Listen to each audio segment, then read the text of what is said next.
Hi, Anil Nair here. Algebra original previous year question ni solve చేద్దాం. Question ఏంటంటే t is equivalent to t by 5. ఏమన్నాడు? t cube అన్నాడు plus 3 by 5 whole cube అన్నాడు plus 9 by 5 t అన్నాడు. ఎక్కడ t ఉంటే అక్కడ ఈ వాల్యూ సబ్స్టిట్యూట్ చేసుకోండి. t క్యూబ్ అంటే 8 by 125, 2 క్యూబ్ ఏమో 8, 5 క్యూబ్ ఏమో 125, 3 by 5 క్యూబ్ అంటే 27 by 125 plus 9 by 5 into T ఏమో 2 by 5 అంటే ఇది 8 by 125, ఇది 27 by 125, పైన కింద నేను 5 తోటి చేస్తే ఇది కూడా నాకు 125 వస్తుంది.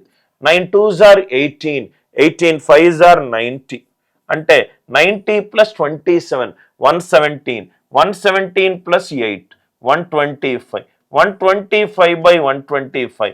ఈ క్వశ్చన్కి ఆన్సర్ ఎంత? 1. ఎక్కడ టీ ఉంటే అక్కడ t/2/5 సబ్స్టిట్యూట్ చేసుకుంటే మనకు ఈజీగా ఆన్సర్ వస్తుంది.